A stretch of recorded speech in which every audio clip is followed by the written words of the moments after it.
and welcome to Sundays on Tales from the Grim with us, the Skychasers cast. Or rather just me right now, the caster elsewhere.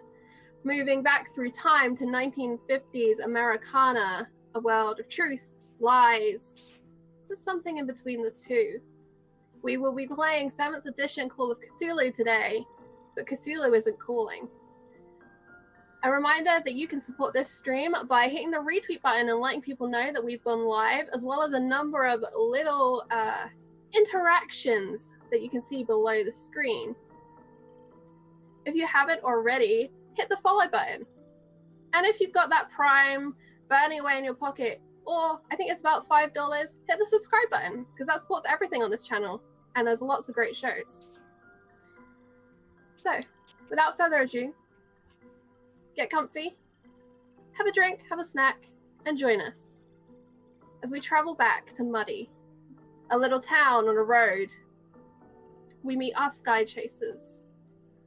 4 of them: Chris Brubaker, Betty Thomas, Dr. Rhonda Nash, and Maggie Davis, as they stand in a cold room, a small room, with the body of a blonde-haired, blue-eyed girl on the slab in front of them. Dr. Nash, Miss Thomas, Mr. Brubaker, sanity checks, if you please. There's something haunting about the girl as she lays there, dead, unmoving. As you see her eyelids peeled back by Maggie, and those perfect blue eyes staring up at the ceiling. It's gloomy in here. Just a little light coming through a screened window. They're trying to keep the cold in. And it looks like we have a failure from Dr. Nash. Success from both Betty and Chris. Betty and Chris, you will both each lose 1 point of sanity. Seeing something dead is never comfortable, especially someone so young. And Edelyn, you are going to take, let's see, 2 points of sanity loss. It's unnerving. She is young, somewhere between 16 to 18, and as the sheet is further pulled back, you see that ugly black bruising all over her ribs. Something hit her hard, smashed into her torso. And there's no doubt she lived after that impact. The bruising would be less if she hadn't, the heart no longer pumping that blood which would cause such a stain. And Maggie, those eerie words. Hello? Are you here to help me? You're muted. Every time. Maggie will stop for a second and kind of look up at everyone and go, I'm sorry, did someone say something? No. No. I'm speechless. Maggie kind of pulls her hand back and kind of takes a step back from the corpse. Well, she's definitely been hit by something. Everything seems to match up with the reports, but I'm no medical doctor. Does anyone here have an idea of what might have caused this? There's nothing listed. Dr. Rhonda will go in for a closer look again. She's already examined the bruising a bit. Charlie, can I discern anything further? What sort of thing would you be looking for? You know already that the bruising is in line with what is described in the report. There hasn't been any fudging in the reporting of her injuries. But there is just that question of what did it, why was she there? It seems likely it's a hit and run as it's reported, but it's the eyes, those blue eyes, it's unnatural and unexplained. So I do have some medical background. Could I get all up in her eyes and maybe see something? Sure. Poke around in there? Why didn't you make a medical check for me? This is going to be, we're actually going to do a compound check. So this will be a medical and a spot hidden. So we'll start off with the medical as you kind of analyze them, then we'll see if you spot anything beyond that. Doing great today. Okay, make the spot hidden as well.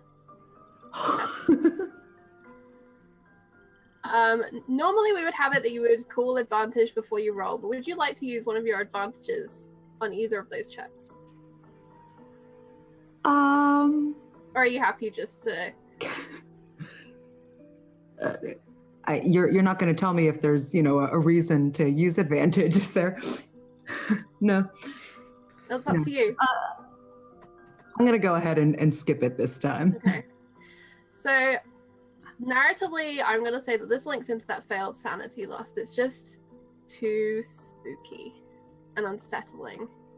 And it reminds you of the face of someone in a kitchen staring out blank and unseeing.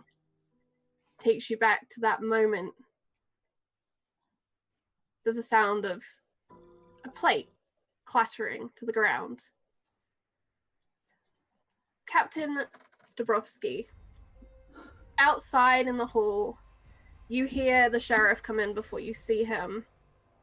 He is loud and verbose as he greets Zachary at the desk and demands to know what on earth is going on and why Zachary was touching the radio. Well, sir, we're here from the FBI. We're here to investigate the Jane Doe you've got on your slab. FBI? Don't take this personally, but I'm gonna need to see some identification. And he's a tall man with the beginnings of a pot belly. His hair is graying. He's got a dark olive skin tone. He takes off his hat and kind of pushes back his brow. You can see outside the morning sun is now intensifying and it's becoming a very warm day. He takes your badge, looks over it, hands it back. I can imagine it's like a like some consultancy papers, and I probably have my military ID there, maybe just as flavor, like if you wanted that. Okay, that's cool. Oh, Captain. He sets his hat down on the oak bench next to him. How did you get that report? Well, I've got to be honest, I'm not usually partial to that kind of information. We just get it on a desk and we look into it. Well, it's a sad thing. No one's claimed her. No one knows who she is. We're meant to be putting her in the ground tomorrow, so I suppose it's good timing that you're here today. And he waves towards the icebox where the rest of your colleagues have already gone. I'm not sure what you'll get that we couldn't find. The dead don't tend to talk much. No, I agree to that, but the team is already inside, so I'm here to talk to yourself or Zachary to get some evidence, belongings, whatever she had on her, and also the report. Whole team for a hit and run. It's a lot of work. I just get the cases. I don't look into the reason why. He nods, and he'll go back around the desk behind Zachary and into a filing cabinet, pulling out a paper bag and a small, kind of like a file box. And in the file box is a dress and what appears to be a floral headband. The flowers appear to be real, and they've wilted and kind of falling apart as they sit in there. There's also a pair of shoes, simple pair of black Mary Jane style shoes. They're fairly worn, the soles of them paper thin. You suspect they probably wouldn't hold up in the rain very well. In the bag, there's not a lot. There's I'm trying to think. Why don't you make a... No, I'll just tell you what's in it. It's fine. I can't think of a relevant test that would really help explain what these things are. There's a chunk of wood that's in there that seems to be splintered with some trace blood on it. Is it fashioned like a stake? It would be something, yeah. There's one end is definitely spiked, but it's not like a vampire hunting stake. This is something that goes into the ground type stake. Okay. How wide are we talking? This is probably a good, something akin to like a fence post. It's like a couple of inches around. How tall is this fence post then? I'm talking like maybe like just a foot. It seems to be it's about probably a good 8 inches. It's just part of a fence post. The splintering is at the top end. Yeah. And the other curious thing about it is the inside of this paper bag seems to be covered with a thick soot. And the fence post has this on it as well. Kind of like an ashy black carbon residue. So just so I didn't miss anything, and this is kind of as my curiosity peaked, I guess. So floral headband is made of real flowers. Yeah, it's a normal kind of Alice band type construction. Probably a small bit of wood in there wrapped with a ribbon, and then around that these flowers have been added. Right. Well-worn shoes. She's got a dress, obviously kind of what she'd be wearing, but splintered fence post is only probably the bottom part of the fence post that's been snapped off, it seems, from the top, and actually you've got the spike is the actual, that's what goes into the ground for the fence post. And then this paper bag, it's just a paper bag with the soot inside. I didn't miss anything off of that. Nope, that's it. It's just kind of marked with an evidence number on the outside. Sure. Sergeant, was the this fence post, was this Are you asking the sheriff or Sergeant Zachary? Oh, the top guy. Sheriff, okay. Sheriff, was this fence post found at the scene of the crime, or did Jane have it on her? We found that in the ditch underneath her. Okay. Did you find the rest of the fence? No, and we couldn't figure out what fence it came from either. There's a lot of fence around here. Nothing at the scene? No, sir. Intact fence or nothing there? It's just a ditch. You could see it. It's just around the corner off the road. I know what you mean.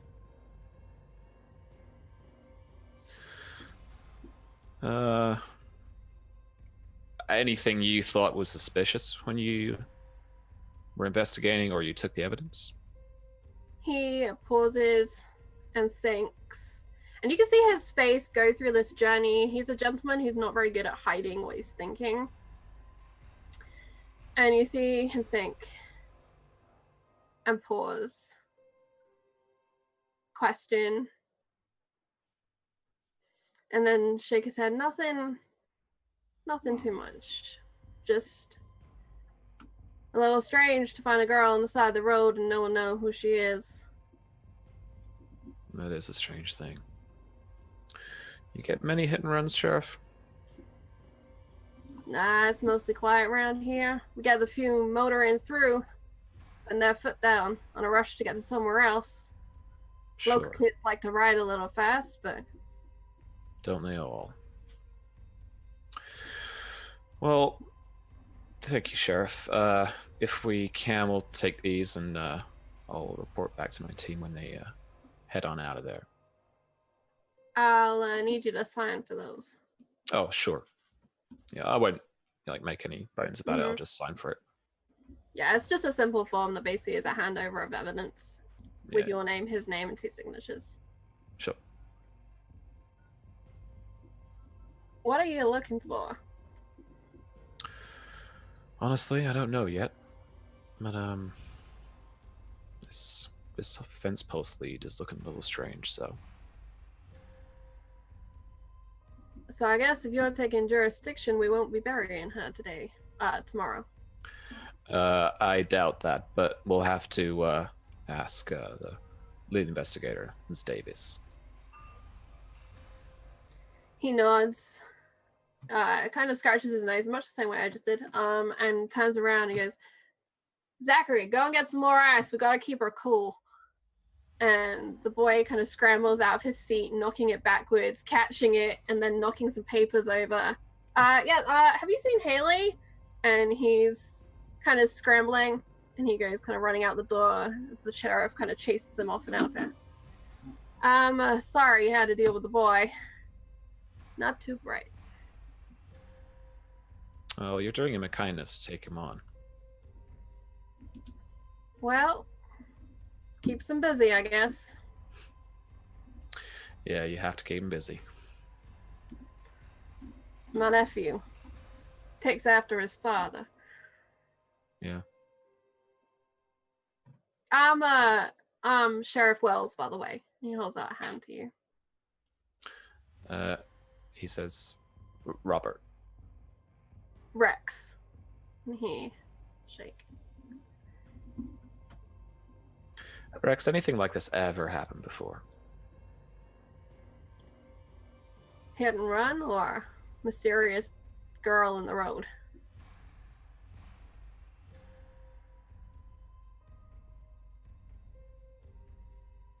As we wait for Captain Robert to return to us, let's go to the icebox and see what's happening with our Jane Doe. Maggie still stepped away from the body. She hasn't gone anywhere near it since hearing what she heard. Betty would be looking at the girl's hands, particularly like under her fingernails, to see if there's anything under there. And she's doing like the really unpleasant stuff, like she'd maybe like use her pen to like, you know, move her mouth, see if there's anything in her mouth, checking for any places where stuff might be. And are we good to continue, Greg, or do you want to? Okay. We'll pause for a moment and be right back.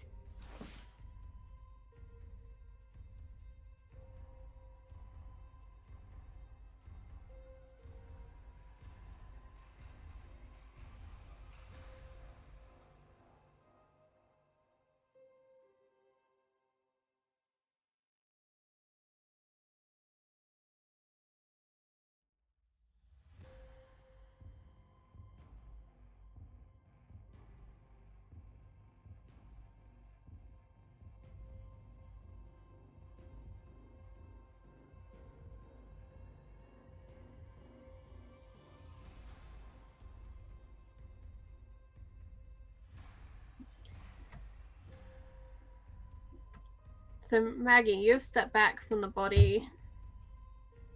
No one's owning up to speaking. But you definitely heard the words. Betty, you investigate the girl's body closer. Her skin is very waxy, and everything about this body is rigid, going into full into full rigor mortis. To the point where to move her arms and hands too much, you would probably need to kind of cause some cracking and some unpleasantness. It's up to you if you would like to do that. I feel like she would, knowing her own strength or lack of, and her uncomfortableness with cracking a body about, she'd probably ask Mr. Brubaker if he could lend her a hand. Chris would reluctantly. Okay. I'm sorry, it's terribly ghastly, but if you could just move this arm for me. He would do so. Okay, why don't you make a strength check for me?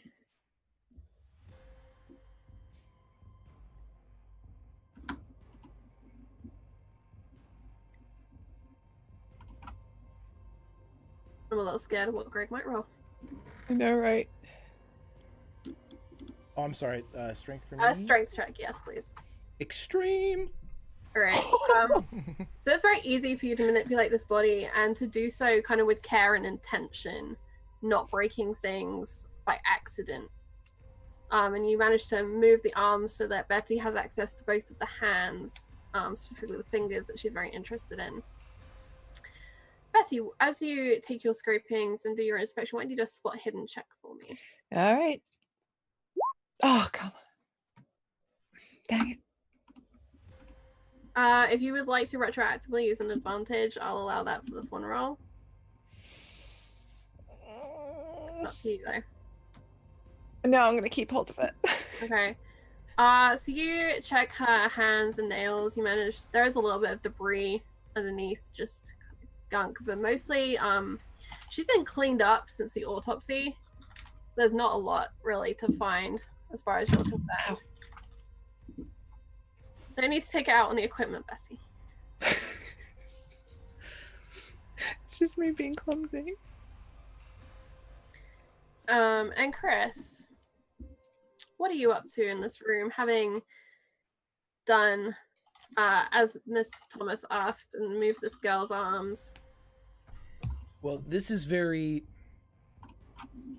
flashback for Chris in that when he was young, a girl younger than this, he helped that had been kidnapped, he helped to find her. And he's having a conflict at this moment with this same type of mysterious abandonment of this girl and her discovery and the callousness with which she has kind of been filed away. And what he's going to do is what he does best. He's going to run the math. He checked out Clint's bumper that had the dent on it, and he is going to look at the girl and see if her injuries line up to the dent that was on Clint's bumper outside of the motel. He doesn't think this is it. That's way too easy. Math doesn't work that way.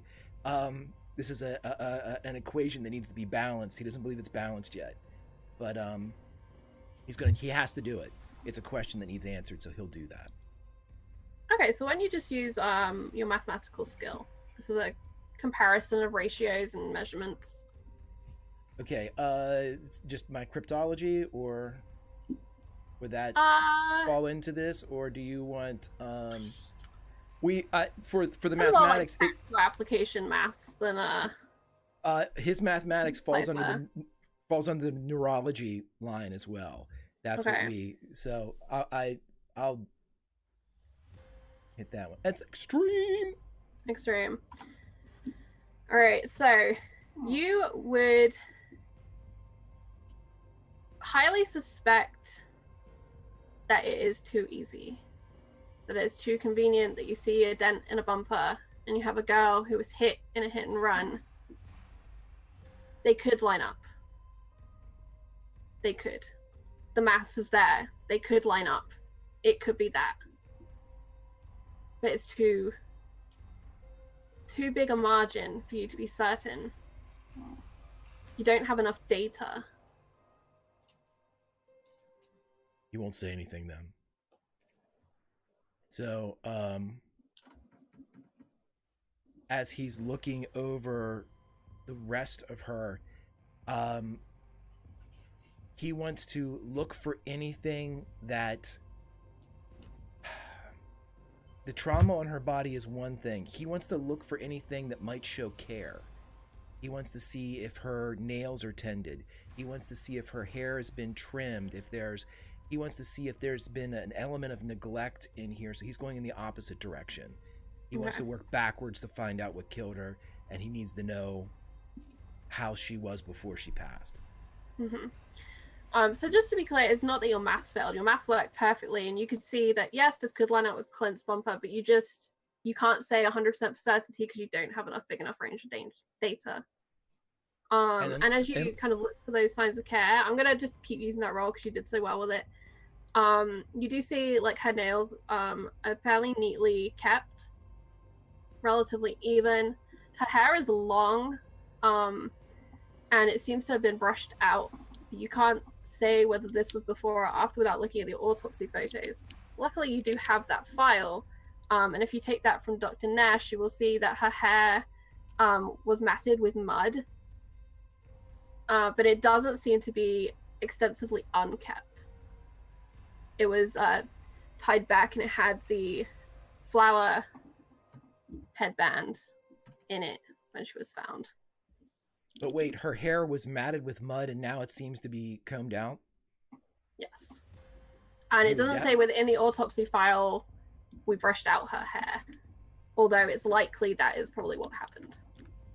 Okay, he would make note just of that. Based on the fact that generally bodies are cleaned once they're autopsied to remove particle evidence and that sort of thing. Right. And he wouldn't say that accusatory. He would just say it kind of, that was something that he would vocalize, her hair's been combed, as he's kind of looking around and comparing the two things. I don't know. It does her. I mean, assuming that everything else lines up, the nails and everything like that, he would pull back at that time just to see bigger picture here. If there's a tape measure around, he's going to, either take the notes from the file, compare the notes of the file to make sure that her injuries line up according to measurements that he takes. He wants to make sure that he knows exactly the height, the depth of the wound, if it's visible, all of that. He's going to use his own measurements. If they line up, great. If they don't, that's something he'll check. Okay. So you're kind of doing a comparison. Why don't you make another roll for me? Based on the care question as well, you would see that she's not underweight. That's something that's very obvious. It's not that her ribs are in any way protruding, which would be probably an easy sign for someone not cared for. Okay, what would you like for this one? Let's go with your crypto, I think. Okay. You're dealing with the maths more. Great. A hard success. Hard success, yeah. You take your measurements. The ones in the autopsy appear to be correct. They list a number of broken ribs, and you can calculate from the number of ribs and some of the notes that this would be consistent with her hitting something or something hitting her with speed. There's definitely a great deal of force. This could be equal to a car moving at speed, which seems fairly likely. But there's something about that you're just not sure about. There are other ways to have an impact like this. Ways that don't fit that Arkham's logic of the easiest solution. It's probably the one. And the thing that really sticks out to you is that there is a note that on the dress, there was no sign of there was no sign of any blood on her dress. And with this impact, she should have been coughing up a great deal of blood, with a punctured lung and various internal injuries. And it would be likely there would be blood on that dress. So this causes the questions in your mind of, was she changed into the dress after her injuries were found? Was it something else that caused the trauma that isn't accounted for here in what you're seeing? Okay. Chris would be, anything that you're telling Chris right now is coming out to everybody else in the room as a sound bite, as she might not have been in this dress, as it's just kind of vocalized to everybody present, loud enough for everyone to hear, but not being directed to anyone in particular. He's just thinking out loud. Maggie is paying close attention to everything that Chris is saying, these little snippets, and she'll pipe up eventually once you kind of finish up with that and say, am I right in assuming then, Mr. Brubaker, that whoever performed this autopsy has either removed a lot of evidence or is clearly negligent in some of their work? He would look up with just absolute sincerity into Maggie's eyes and give her the scariest thing that he can think of. Inconclusive. Well, I don't know how much we can do here. A lot of evidence has already been lost. We can't track any of the particles that might have been in the mud, see if she'd been anywhere else. So I'm wondering if we should go and talk to some of these witnesses. I would like to find out what state the girl was found in by a Miss Florence? Florine? Who was the one that found the girl according to our notes? Ira Hobbs too. Yes. Mrs. Florence Eastling, Virginia. Sorry, I can't read my own handwriting. You're fine. I had to go check what her last name was. Charlie, Yes.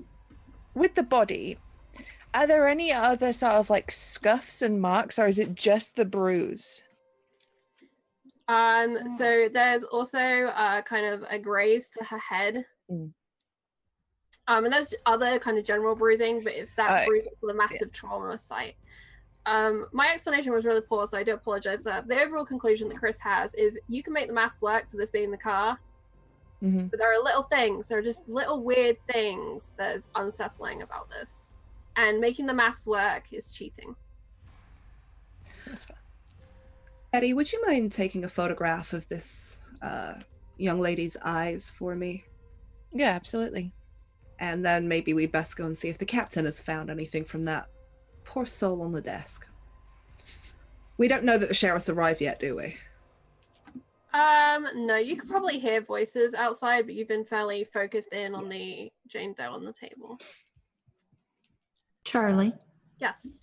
If Dr. Rhonda were to, avoiding Jane's eyes, get closer to her body and look at her hand, is it possible that she'd find any odd markings or anything out of the ordinary on her hand? You can make a spot hidden check for me. I will.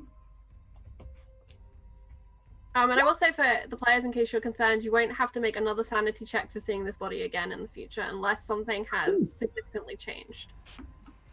Success on the spot hidden. Okay, the thing that you noticed that Betty hadn't noticed is there is a slight tan line on her ring finger, which suggests that she had worn a ring. On what? On her ring finger? On her left hand? Or right hand? Yeah, on her wedding hand. Okay. And it does seem consistent with like a thin wedding band.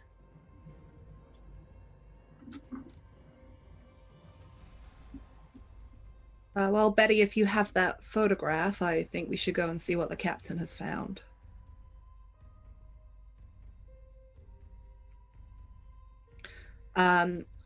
Maggie will wait until everyone clears out of the room. She'll make herself busy gathering case notes or whatever, but she wants to have a moment once everyone's out and going back through the corridor. And once everyone leaves, she'll walk back over to the body and almost slightly affectionately kind of like play with the ends of a piece of hair and just say, I don't know if I'm going mad, but we're here to help.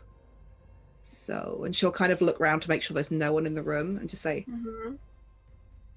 is there anything else? Anything? And just kind of look expectantly to see if... I'd like you to make a power roll, please. Oh, okay. Sorry, one second. My mouse is playing up. No problem. Where have you...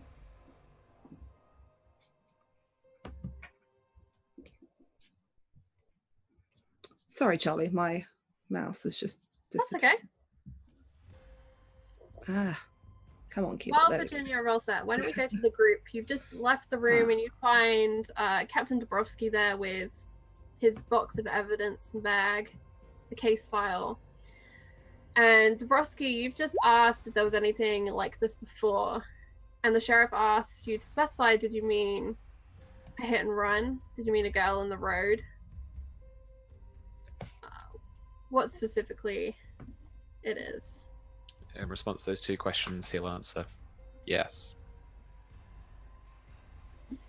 The sheriff lets out a sigh and he goes back to the filing cabinet and he pulls out another file and he gives it to you. And this is a file from 1914. All right. At least that's the date on the newspaper. And it describes the finding of a young woman walking in the nearby cornfields. No one could identify her, and she had no explanation as to who she was or where she had come from. She'd ended up condemned to a psychiatric facility just outside of New York. Okay. She didn't know who she was. The account is that there was no, she gave no account of who she was, and they could find no information. Because I've seen a few episodes of the X-Files and all those kind of other shows, this is purely meta, but I just want to think, so is there a photo of this woman in the report? Leafing through the file, why don't you make a sanity check for me? Oh, good. Oh, boy. Because I'm very sane. Oh, I'm going to use advantage because I have one. So green one, purple one? I think it's the green one, correct? Yep. Hard success. Hard success. You come to a photograph. It's worn and in a deep sepia tone. But the striking thing about it are the eyes that stare out of you with very low contrast between the iris and the white of the eyes. Familiar. Although the woman in the photograph does have dark hair, which is very different from the blonde girl. Okay. Maggie, how did you do on your roll? I forgot to use advantage, so I failed spectacularly. If you want to use advantage, you can use your advantage. Yes, please. Okay. Going forward, it will be declare first, but that's all right for you to do. Yeah, no, still a fail. All right. And you hear her again. You are here to help. You have to find the man. And then it's as if she's whispering right into your ear. You can nearly feel that breath and the tickle of it. You need to find the man in the dark. He knows. He knows what happened. And her eyes turn in their sockets and just look you dead. Maggie, you cannot leave this town without finding the man in the dark. Okay. Maggie is frozen. She's still kind of slightly affectionately playing with that bit of hair. And she'll take a moment and close her eyes. When she opens them, are the eyes still looking at her or have they gone back? They are still staring at you. She looks at her and there's almost like a twinge of pity at this young woman. And it's just like, I'll try. I'm going crazy. And she'll kind of put the hair back down and smooth it back out and take one more look into those eyes before kind of taking a deep breath and leaving the room to find everyone else. As you are looking down into those eyes and taking your final moments, you hear a clattering noise, a pulling noise up by the screen window. Maggie will look up, like alert, to see what it is. Looking up, you see a black crow pulling at the screen, trying to get in. She leaves the room. Okay.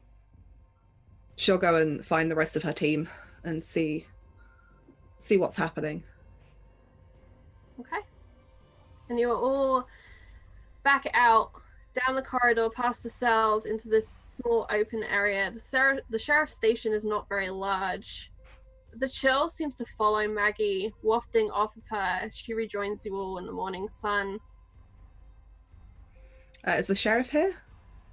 Yes, he's still here. He's going about some daily business. He's got Zachary, who's come back with a bag of ice, brewing some coffee for you all. She'll introduce herself to the sheriff. Sheriff, my name is Maggie Davis. I'm here with the rest of the FBI team here. Could you keep that young Jane Doe on ice for us, please? Yes, ma'am. Nice to meet you, Miss Davis.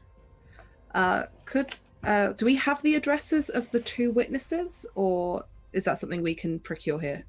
You do have the address for Mrs. Florence Eastling that is given in the report. In the initial report you have, Ira is only listed as Ira. No last name, no address. Although you know from the last time, or at least Chris knows, there was an Ira Hobbs in the cells for drunk and disorderly last week, just as a player reminder. Yeah. Sheriff, do you know of a Mr. Ira? We would very much like to talk to him. Well, I can't say I'm surprised. Ira Hobbs is a funny kind of man. We've heard. If anything, that's why we'd like to talk to him. If it's about what's in that report, he's probably not much use to you. Why would you Probably say so, Sheriff? Ira Hobbs is a raving lunatic. He rides the trains in and out of town, tumbles off of them, and towards wherever the moonshine is. That's Ira Hobbs. There's 9,000,001 places he could be in this town, and that's not counting the ones he could be beyond this town. Can you give us a description of this fellow? He looks over towards Captain Robert Dabrowski. Well, probably about his height. Less well kept. Usually has a scruffy beard. Depends if he's been paid this week. Sometimes he treats himself to the barbers. Brown eyes, gray hair. Where does he normally work? You can figure that out, ma'am. You're a smarter person than I am. Just shows up with money now and again. Well, Sheriff, if you get any other strange occurrences, anybody else coming forward with some information about this girl, we're currently staying over at the Circle Motel in the town over. If you leave a message at the desk there for us, if anything should come up. Looking between Miss Davis and Dr. Nash, what are your current positions in regards to the sheriff? How do you regard him? Do you communicate anything with your body language in terms of attitude towards him? Maggie is doing her classic, like, shirt straightened out, up straight, very focused. Mm-hmm. And Dr. Nash rarely lets anything on when it comes to body language. She's very reserved and in being so kind of hard to read in that way. I don't want you to think I'm hindering you, so there's a train goes through a town about 12:10 in the afternoon. You might see if he tumbles off of that. Thank you, Sheriff. Captain, do you have everything that you need here? I think so. Well, and I guess we should leave the sheriff to his day then. We'll be back if we need anything, though. I'll be here. She gives him a slight smile that in her head is like, of course she will. She's like, sure. Mm-hmm. And Maggie will look around to see if anyone else has got anything they wish to say or do. Chris will bark as soon as he realizes it's a chance to, like, they're getting ready to leave. And he's been waiting for a moment for the sheriff to answer any other questions that pertain to any other topics besides this one. And he will say, Sheriff, was it the war?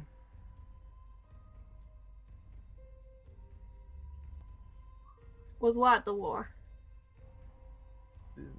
What happened to the Muddy? They 1,234 souls. Now it's less.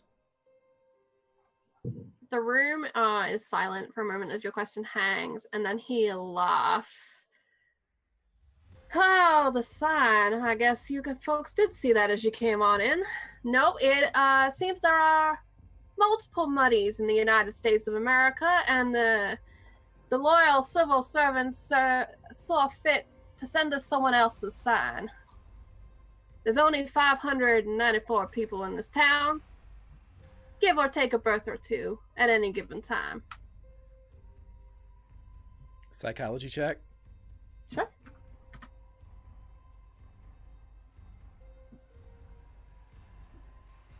Fail. Well, until it's picking season, and then it's free for all. Migrants like to come in with their families and make some money. You have no idea if he's telling the truth or lying. If anyone else would like to make a psychology check, seeing Chris's interest. I'll give it a shot. The psychologist, perhaps. Maybe. We'll see how it goes. Hey! Hey, Fine success. anyone else rolling? Give you a shot if you want to. Yeah, why not? Alright. Okay.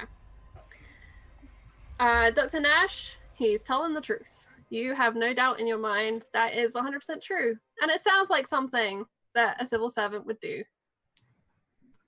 Especially in the 40s, trying to save money. If they had a sign printed up, they'd just send out whatever they had. So 594 people, Sheriff. That's all? Give or take a birth or two? Give or take a birth or two. Hmm. Minus one Jane Doe, I suppose. Well, assuming she started here to begin with. That's the curious thing about her. No one's seen her before. And the She's ring? pretty, they'd remember. The ring Sheriff. now? The ring. Will we find that in evidence? I'm afraid I don't know what ring you're referring to. Well, the wedding ring that was clearly removed from her left hand? We didn't find no ring. Curious. Sheriff, do you mind giving me the name of whoever did the autopsy, where they might be? Sure, that's Dr. Irving. Do you have a card? I would very much like to pay him a visit regarding his work on the Jane Doe. He flicks through one of those kind of circular filofaxy type things, and he finds you a card for Dr. Irving. Dr. Irving is out of a nearby city. It's probably called in specially for the autopsy. There is a number on the card. She takes the card and pockets it. Well, I suppose that is all then. Let's head back out, talk to these witnesses. Y'all have a good day. Thank you, Sheriff.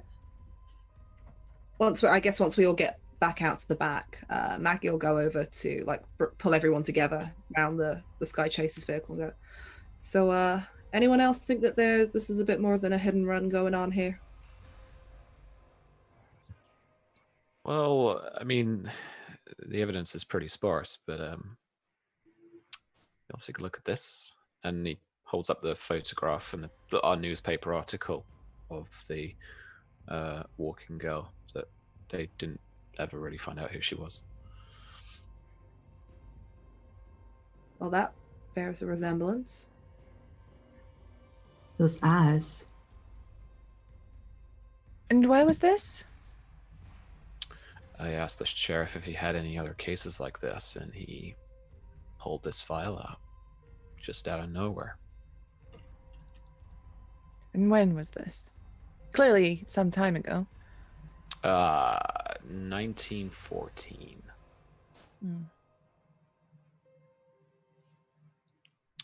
How old's Jane? Can't be more than 18. She's young. Too young.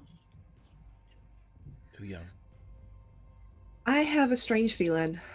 And Maggie gets a little bit uncomfortable. She's playing with her fingers, which is a little bit unusual. I think Mr. Ira, funny enough, despite his disposition, might have something useful to tell us. It's just a hunch, but I would very much like to pay him a visit. Somebody was around that night and saw what happened. Sure. Doctor, I'd very much like it if you were to come with me to speak to Mr. Ira. Absolutely, Miss Davis. Absolutely. I think perhaps Mr. Eastling might do better with somebody with a softer touch than me after what she's seen, so anyone want to go and speak to her? I'll go talk to her. Mr. Brubaker? Wherever you need me. Perhaps coming with us to see Mr. Ira would be good? Or would you prefer? Mr. Ira Hobbs, he said that the girl fell from a sky tornado. Yeah. Except no one's seen a storm around here by the sounds of it, so... Captain?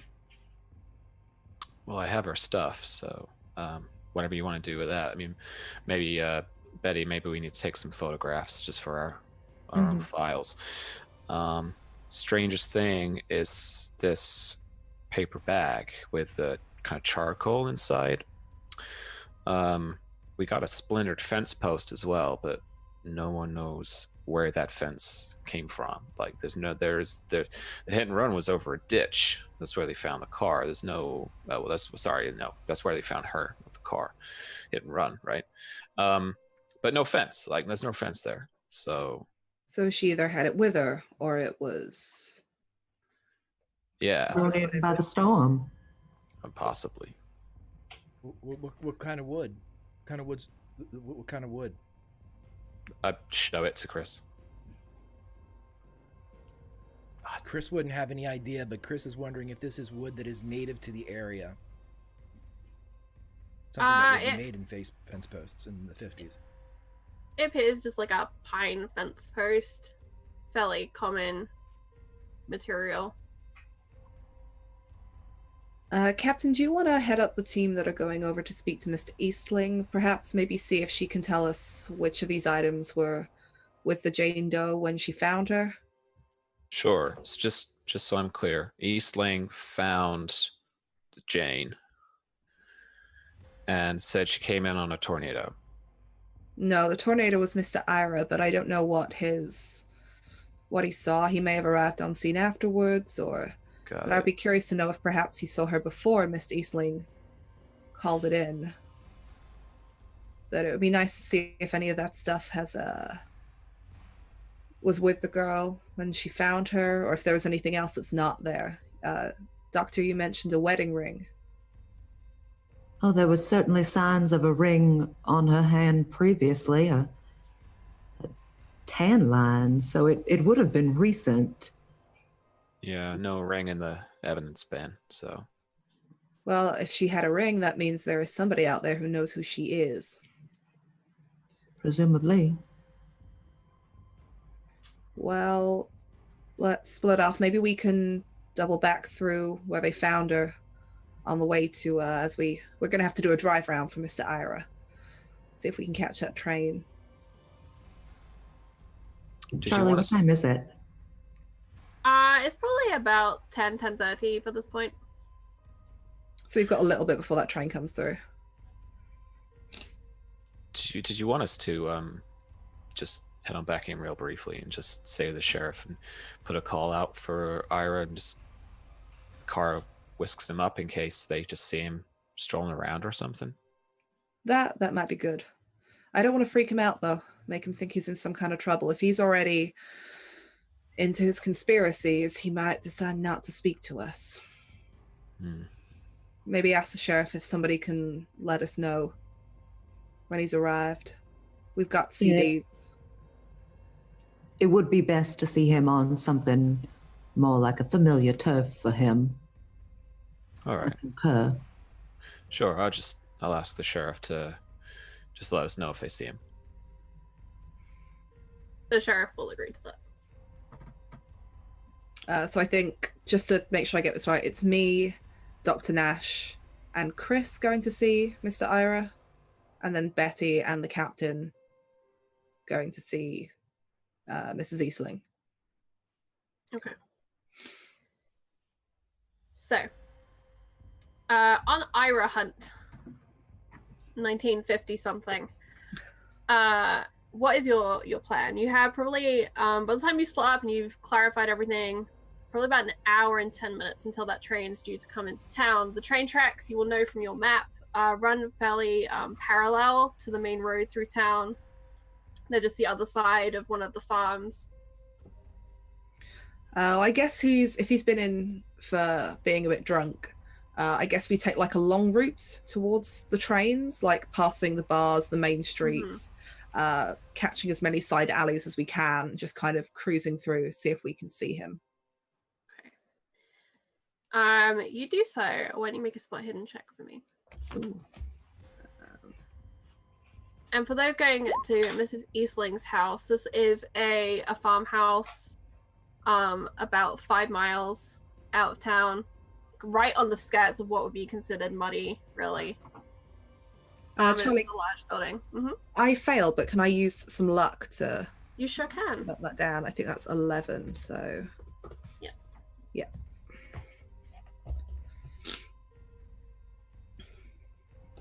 Okay, so that makes it a, let me see, just a regular success? Yeah.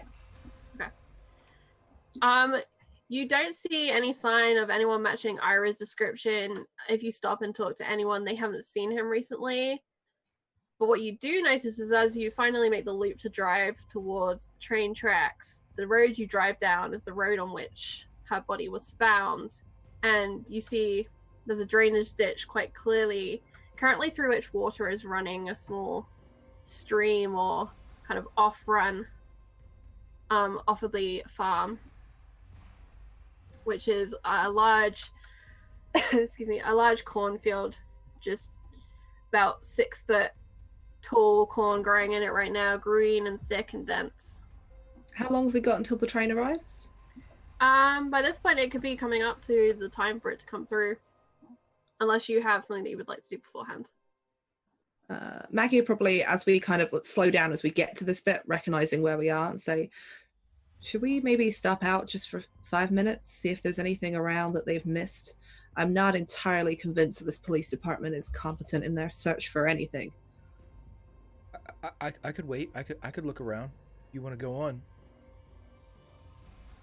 You sure, Chris? You don't mind being left by yourself here? I'm never alone. And he holds up his baseball cards. Sure. I mean, if there's a stream running down there, it's possible something's been washed a bit further down. Maybe check that out.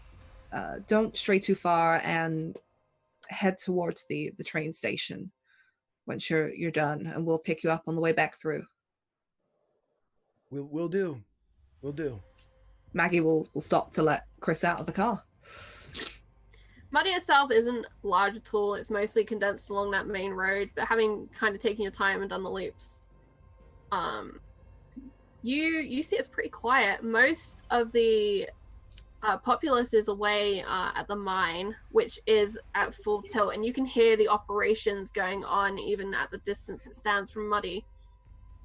The large machinery and occasional almost explosive sounds as work is going on there. And you head out towards the train tracks. What you find there is not so much a station so much as just a platform. There's kind of long grass kind of poking through the slats of the wood, which is just kind of lifted up on uprights with 2 staircases, one going up one side and then down the other. A small sign in the ground that says Muddy. I guess we park up and start looking. Which vehicle are you in? Be the sedan. Okay. Meanwhile, out at the Eastling farm, you approach this large white farmhouse with a wraparound porch. Very clean, very tidy. There's a dog in the yard which barks as your vehicle comes up the long driveway through the fields.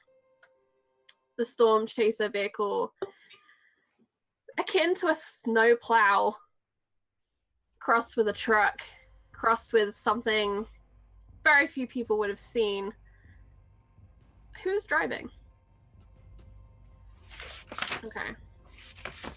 Captain Robert, capable driver, very familiar with this vehicle. The road is uneven, and in places it is muddy. But the vehicle just kind of plows on through, doing what it's meant to do, which is hold up to uneven terrain and difficult conditions. You do notice as you pass through the fields, one of them has a section that's been kind of plowed through and cut through. And it just creates this long, straight line through the middle of this field of wheat. Does that strike us as unusual? It's unusual in that this is the first break in this crop that you've seen the entire way down this driveway. And it does seem like a number of the crop were flattened. But it's possible it was just they drove a kind of a tractor through it for some reason. Does it make sense in terms of the field itself? Like, have they started harvesting anything? Like one end of it, or is it like just in the middle? Like, it's not quite like bang in the middle. It's kind of a third in. You can't think of an explanation for it, but unless you particularly specialize in agriculture or have kind of reason to evaluate, it's just strange in that you can see all the way down. I mean, Charlie, my inner nerd is screaming crop circles, but I got no idea. Crop circles! So you arrive at the house and the dog is going ballistic. It's a sandy colored mixed breed dog with a little bandana tied around its neck, red and white polka dots. And it kind of leaps at the door, trying to get to the people inside of the storm chaser vehicle. Okay. So as I approach, at least, I won't be visibly phased by the dog. Almost be kind of like, "Hey, boy, come here." Not teasing it, but like just trying to be friendly. I think Betty would pet the dog if it would allow her to get close. She'd crouch down and she'd be like, "Oh, what's your name? You're so beautiful," and like, just fussing the dog. Betty, why don't you make an agility roll? Cool, it's gonna bite my face off. Bite your face off. Where is agility? Yeah, this is the start of signs. The dog's turn first. That's how you know. Crit fail, come on. Where's agility? It's one of your standard abilities, I think. Top right, I think. I think it's agility. I apologize if it's dex. Dex. There it is. Oh, it's a fail. It's fail. You can spend. I'm gonna spend 3 points. Yeah, gonna spend 3 points of luck. Use the dog and pet the door. Wow. The dog fusses around the captain, and then as you crouch down and you call it, it comes barreling towards you. Its paws go up on your shoulders, and it's licking your face, and you manage to just catch yourself before you're bowled backwards by the force of this creature, whose bark is definitely worse than its bite, as it attempts to kiss you to death. Oh, Betty's loving it. Yeah, she's not. She's like, and petting the dog. You're gonna have to tell it to stop petting the dog. She's gonna be petting the dog. Betty. Yes, Captain. We're not getting paid to pet dogs. I just don't get to pet dogs that often. Why, you not have dogs in England? Yes, but I'm not in England. Sure. she'll get up and what? You get up. The dog kind of sits down where you'd been, cocks its head, and makes a small whine. Now you've made him sad. I didn't make him sad. I didn't stop petting him. And then I'll walk off towards the house. Right. Both of you can make me a spot hidden. Okay. All right. Where's my sheet? That's my sheet. Spot hidden. Ba-ba-da. Chris, as you investigate the ditch with the small stream that runs through it, what are you looking for? What are you thinking about? What are you doing? Again, everything that Chris would do is math. So he is looking for anything that would line up to any of the numbers that he's figured to this point. So he's running, the height and weight of the girl, everything that he's gleaned from the file. He's looking around for, at the risk of sounding morbid, an impact site. He's got a theory that he's working with right now. If this Ira Hobbs is right, he's looking to see if there is an impact that would kind of mirror something being dropped as opposed to something coming to rest after being hit. Something with more force associated with it. Okay. I wouldn't make me a spot hidden as well. Alrighty. Alright. Robert, did you make a spot hidden roll? I thought that was just Both of you. Give me 1 second. Boop. Nah. Alright. Dogs. Yeah, the dog is very distracting. And you make your way up to the farmhouse door. Chris, looking around, something hits you as you look for the site where something hit the ground. Her body's on the wrong side of the road. That's the first thing that strikes you. If this car was plowing, driving her down the correct side of the road, she should be the other side. If it was on this side of the road, based on your maths, it would have to be going pretty slowly, and that would not have given the impact that you saw. And walking around, you see just right by where her body came to rest, there is a very fine crack in the tarmac. Is there blood? Is there any evidence of... he's looking for fibers as well, something that would indicate that there was another, that she was wearing something differently. Eat residue of the flowers, anything that might pop up as to indicate this as being the true, where she came to rest, as opposed to where she was placed. So he's looking for any type of residue that shouldn't be there. The wrong side of the equation. So you find this crack in the tarmac, and it seems to be, eventually it would form probably a pothole, a flaw in this road. And you follow down into the mud of the bank caused by the stream, feeling around, looking around, and you find just one singular splinter which matches up with that pine stake, that half a fence post, dug into the dirt. And as you kind of pull it out of the dirt with that extreme success, you notice a blackening on the splinter. Consistent with being burnt, being in contact with charcoal. Okay. He will gingerly take it then, and because he always has baseball card wrappers, he will undo one, take the gum out and eat it, Of course. and Nice then the gum. drop the splinter into and fold it up as he puts it in his pocket.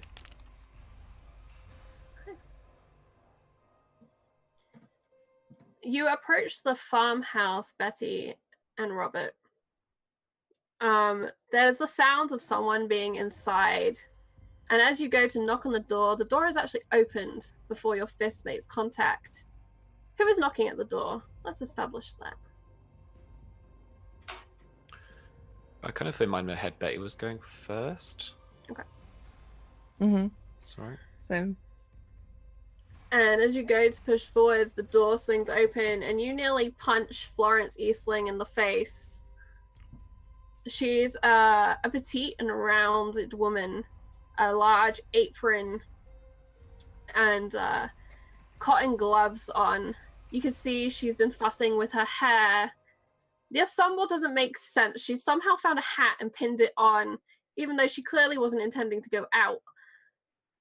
She's probably in the middle of her washing up, based on the apron and the suds that still cling to the sleeves of her top. Wow, I never get visitors. Isn't this exciting? Pardon the disturbance. Are you Miss Eastling? Mrs. Eastling. Mrs. My apologies. I'm Miss Thomas. This is Captain Dabrowski. We're with the FBI. You're here about the girl, aren't you? We are. We wondered if you could help us, actually. We have a few questions. It's the most frightful and delightful thing that's ever happened to me. Come in, come in. And she waves you in. And she's got Thank one of you. these giant sideboards, and it's got ceramic chickens all over it. Up on the wall, various depictions of farm life, including one large picture which has a bright red tractor on it. It appears to be new. And as she passes it, she adjusts it so it hangs perfectly straight. The dog comes running in past you. You hear its paws kind of slide around on the hardwood floor, and it goes into the kitchen. Baker, behave! And the dog kind of sloshes into its water bowl, guzzling down the liquid, and sits panting, looking at you. You have a beautiful home, Mrs. Eastling. Well, I think I'm very proud of it.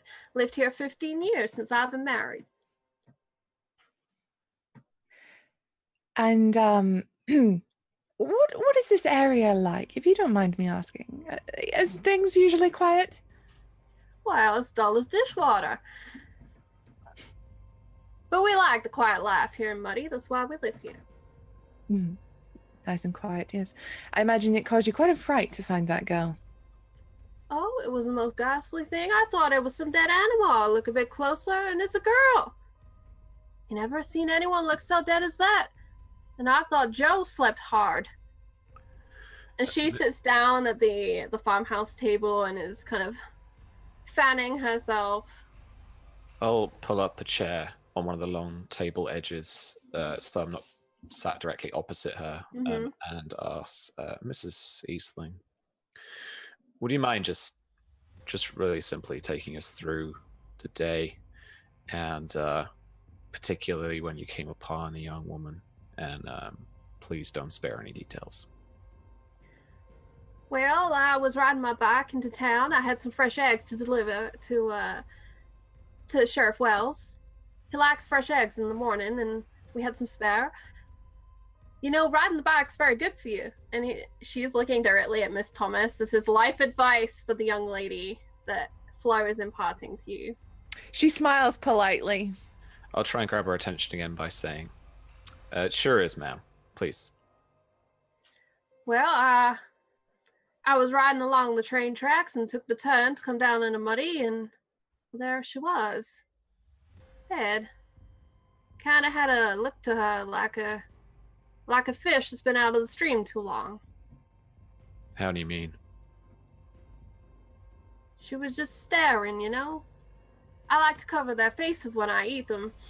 Get my napkin and pull it over. Fish! Sorry? I mean the fish. Right. You know how their eyes, I swear I didn't do nothing to that girl. I just found her there. Most frightful day of my life. Most interesting day, but it was pretty damn frightful too. I nearly fell off of my bicycle, and I went down there and I checked her, and she was dead. I've never been any more sure of anything that she was dead. Do you mind just going into some really basic details? How she was lying, where she was on the road, all the simple stuff that isn't an anecdote, you know? I don't know what you mean. I'm telling you everything I know. I found her and she was dead. I mean, sure, but, you know, it was like, you know, people can be dead sitting down, lying down. Oh, she was sprawled out right there on the edge of the road. Like when you hit a deer and they just kind of crawl off to die. They just lie there. So she looked like she was in the fetal position, or in the sorry? All kind of hunched up. You said splayed out, but it sounds like you thought she was crawling away. I don't know. Her arms were out. I'll show you. And she pulls off her apron and hangs it up on the little hook on the wall. And she lies down on the floor and she says, "Baker, leave me alone!" As the dog is coming over to check on his mistress, so she's sprawled on the floor. The way she lies out is one arm is further forward than the other. She's kind of turned onto one side. The side up is the side that was blackened, or would be the side that was blackened on Jane Doe's body. And then the legs are kind of semi-bent out behind her. It was just like this, and then she was dead. And she's like doing her best to do the wide-eyed and dead expression. Would the file have had, presumably they would have taken some photographs of that dead body anyway, right? Okay. So this is slightly different from the photograph that you see, or the photograph that you've seen. The arms are slightly moved, and she's more on her back in the photograph that you have. how much of a difference?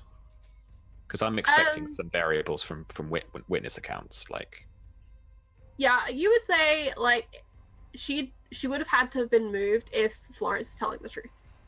Between Florence seeing her and the photograph that you have. Right. Did you touch the body?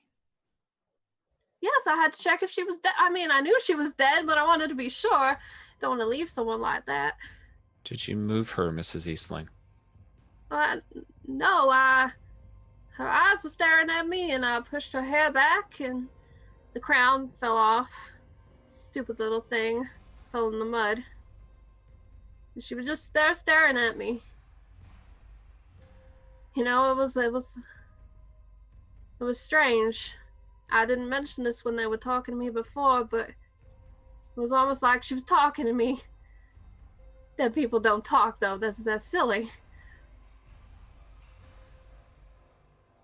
And I got straight on my bike, and I drove just a little way down the road to the sheriff's, and I banged, and Sorry, excuse me. You said it was like she was talking to you.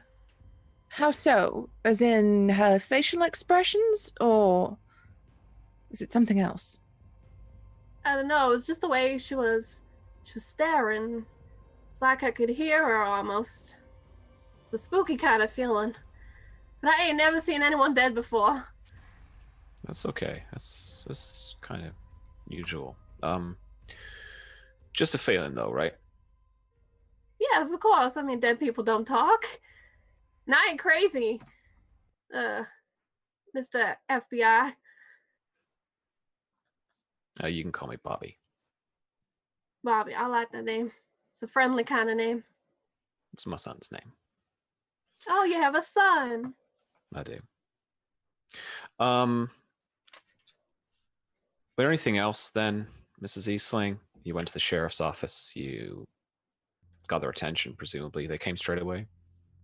Yes, Sheriff Wells and Haley, they came on out, and they took a look at her, and I think they said Haley should go and call someone, and I didn't know what to do, and I told him my story to young Zachary, and he took it all down, threw up a little bit, and then he took down the rest of what I had to say, and then Joe turned up, and I went with Joe back home.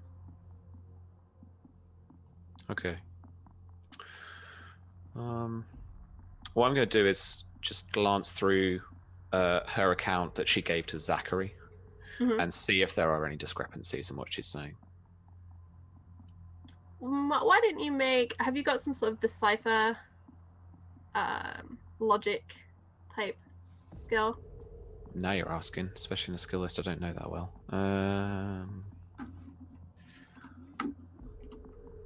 I'm stuck thinking about Song of Ice and Fire. I can't remember any skills.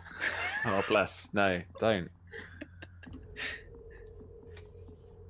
While you have a think and see if you can come up with an appropriate skill, why don't we cut back to the train station? The train, you hear it coming from a good way out. The low chunking sound of a machine. It pushes through on the rails. It's a heavy goods train made up of 4 carriages and a lead train part. Charlie knows about trains. And on the back, you see there's a kind of a guardrail on that last stock carriage, and off of there tumbles a man. And he dusts himself off. He wears a heavy jacket, possibly army regulation. It's hard to tell. It's kind of covered in a light mud color, dried mud. He's ill-kept. And he pays you little mind as he shoves kind of the dog end of a cigarette into his mouth and starts walking down the road past you. What do you do? You move to Virginia. Every time. As he kind of comes past us, Maggie will quite casually, while lighting up a cigarette, will say, Mr. Ira? Mr. Ira Hobbs?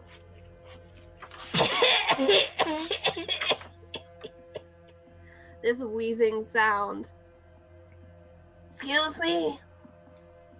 Sir, are you a Mr. Ira Hobbs? No. Does he match the description?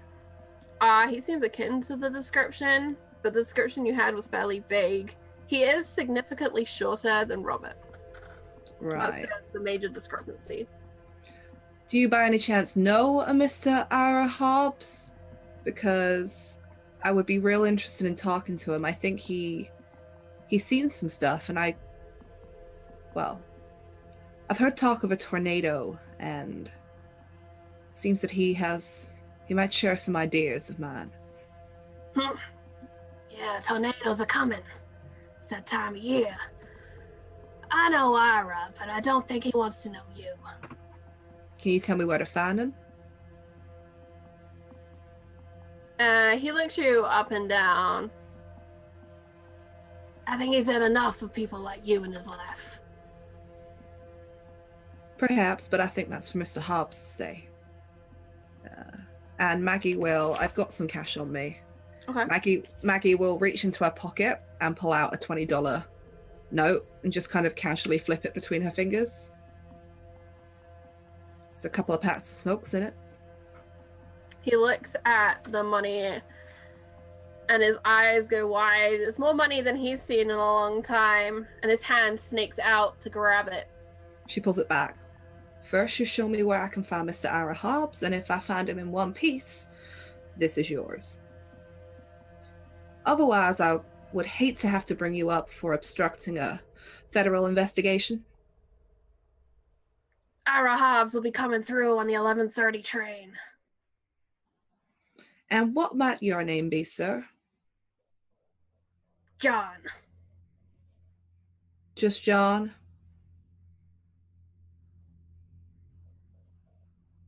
Buck. John Buck.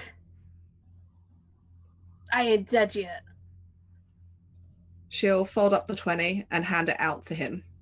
And say, I'm just saying, Mr. Buck, that I have my ways and means of finding people if I find out that you've given us some bad information. Now, of course, I trust that a good American citizen like you, as she kind of tucks it into like a pocket on his jacket, would not obstruct a federal investigation or lie to a federal agent. Because you know we can't come knocking. And she'll give him that smile that's like, I'm not kidding. Well, if you find my door, let me know where I left it. And he laughs, this wheezing laugh. 11:30. He said he'd be coming back. Thank you, Mr. Buck.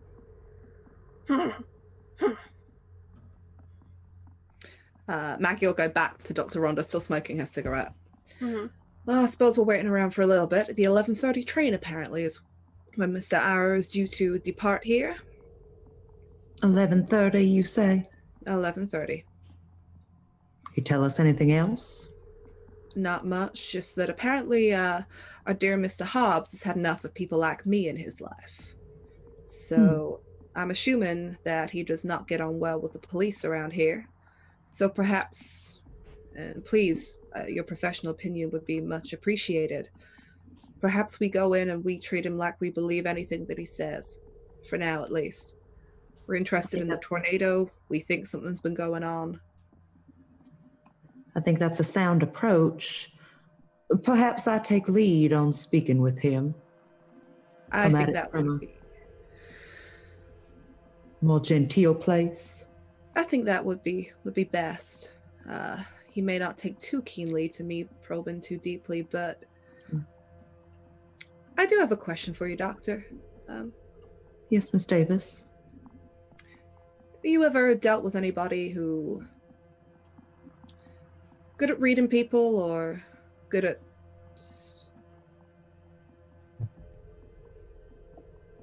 is it possible that somebody can discern stuff. I have a background in figuring people out when I talk to them, but people that maybe know things that they shouldn't. Weird things.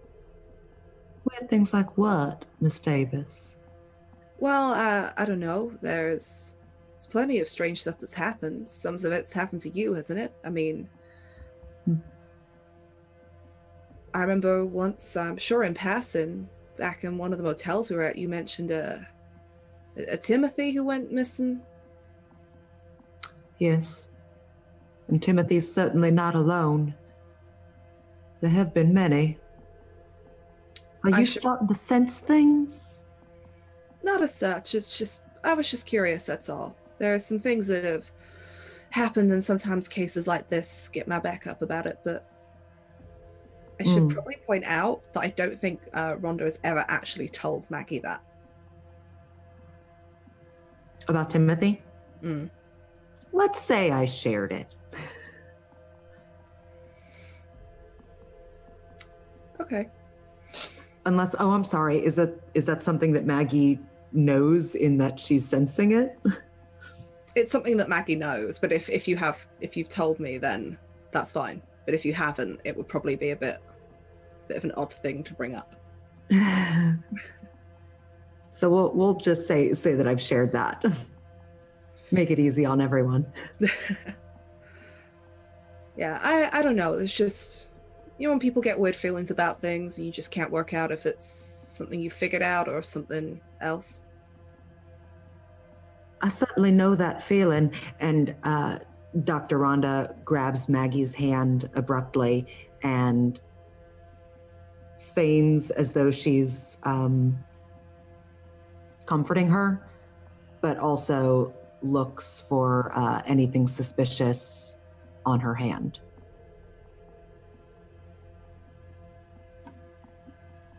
Okay. Why didn't you make a spot hidden check?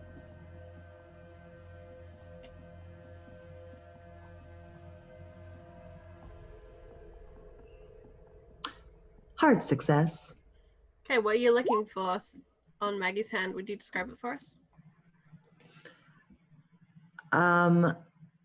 In Dr. Nash's past experiences with disappearances, with people starting to sense things that possibly they shouldn't sense, there is a pattern of what appears to be brandings between the thumb and pointer finger of their left hand, like a raised series of shapes and patterns. So she is constantly on the lookout for that, as she sees it as a recurring pattern in these cases.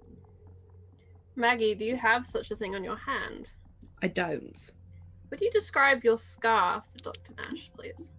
Yeah, so the scar runs along her right forearm, so it's this section here, and it runs from kind of here all the way down to here. It looks like at one point she was cut or slashed across there, and it's quite a thin scar, but it's quite raised, so it's really visible.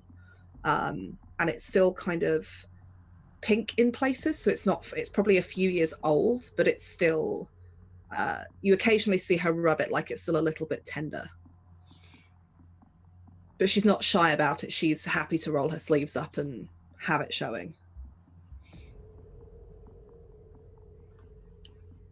And is that something that Maggie would have talked about? She's never explained what it came from. Well, Dr. Nash doesn't find what she's looking for on Maggie's hand, and so she puts Maggie's hand down, sort of uncomfortably. She realizes that she may have overstepped in grabbing Maggie's hand so abruptly. Maggie she's fine. She kind of straightens out her shirt while finishing her cigarettes as well. I guess we have to wait for Mr. Ira to show up and come along. Well, I guess so. And Miss Davis, if at any point you feel that you start sensing things or you have any other concerns, please know I'm here for you. A child psychologist, yes, but it's not just for children. I appreciate that, Doctor. I mean, I sense things, but that's More because I'm good at figuring people out and what they want than anything else. I'm sure that's all it is. And I guess we wait for the train to come along and see if Mr. Hobbs is on it. All right, so 11:30 is what? It's just gone 12 in the afternoon, so you've got, about 11 hours. So it's up to you if you want to stay put or if you want to go somewhere else. Oh, I messed up the time. I guess we go back and pick Chris up. Okay. Like it's That would been probably be nice of us. We'll go and pick Chris back up. All right. So you drive on down in the sedan along this road. It's only barely a road. The tarmac kind of starts right before you hit the main road into town. And Chris, as you see the sedan coming along the road towards you, something catches your eye.